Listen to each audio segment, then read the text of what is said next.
তাহলে বুঝতে হবে যে এখানে সিন্ডিকেট কাজ করছে। তারা আমাদেরকে রেমিটেন্স দিচ্ছেন, তারা ইলিশ খেতে পাচ্ছেন না।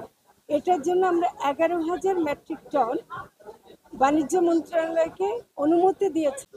শোনেন, ইলিশের যে ধরার মৌসুম, ইলিশ বেড়ে ওঠে, মানে আপনারা গত অক্টোবর নভেম্বর থেকে মা ইলিশ রক্ষার জন্য আমরা চেষ্টা করেছি। তারপর দেখছেন যে জাটকা নিধন যেন না হয়, যেন ইলিশ বেড়ে উঠতে পারে, সেটা জুনের 11 তারিখ পর্যন্ত ছিল।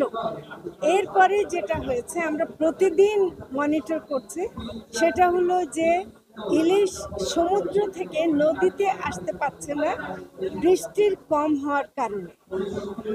ইলিশ যদি সমুদ্র থেকে, সাগরের মাঝখানে ইলিশ আছে কিন্তু নদীতে আসতে পারছে না। এখন গতকাল পর্যন্ত আমার খবর পেয়েছে যে এখন নদীতেও মাছ আসছে, তবে ওই একটু আবহাওয়া খারাপ হওয়ার কারণে, বিশেষ করে সাগরে 3 নম্বর বিপদ সংবাদ আছে বলে তা অনেক জেলেরা আমরা মাছ ধরতে যেতে পারছিলাম। বর্তমানে আমি একদম বলতে পারি ইলিশের সরবরাহ বাড়লে বাজারের দাম কমবে, এবং ইলিশের সরবরাহ বাড়লে যদি না কমে তাহলে বুঝতে হবে যে এখানে সিন্ডিকেট কাজ করছে, তাহলে বুঝতে হবে যে এখানে বাজার ব্যবস্থার মধ্যে ত্রুটি আছে।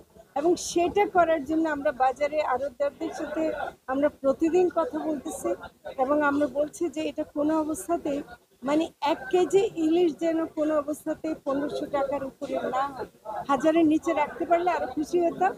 তবে আপনাদেরকে একটা তথ্য দেই, সত্যিকারের ইলিশের স্বাদ হয় 700 থেকে 900 গ্রামের ইলিশের মধ্যে। এটা এটা ওরা বলে আর কি।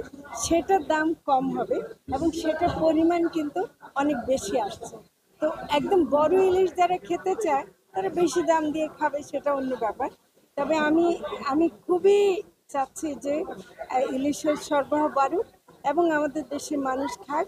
বিদেশে আমরা পাঠাচ্ছি শুধুমাত্র 2টো দেশে, সেটা হলো সৌদি আরব এবং সংযুক্ত আরব আমিরাতে। ওখানে প্রবাসীদের একটা দাবি প্রেক্ষিতে তারা আমাদেরকে রেমিটেন্স দিচ্ছেন, তারা ইলিশ খেতে পাচ্ছেন না। এটার জন্য আমরা 11,000 মেট্রিক টন বাণিজ্য মন্ত্রণালয়কে অনুমতি দিয়েছে আমরা, যে আপনারা যদি কেউ রপ্তানি করতে চান সেটা দিতে পারবেন, কিন্তু এর বেশি না। তো কাজে এটা আমরা আমাদের প্রতিজ্ঞা থেকে এক কণা সরি।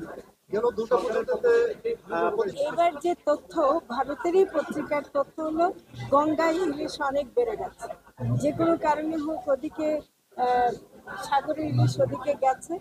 কাজে তাদের আর আমাদের ইলিশের অপেক্ষা করা ঠিক হবে না। আমাদের এখানে যদি ইলিশের সংকট থাকে, তাদের ওখানে আমাদের পাঠানোর কোনো কারণ নাই।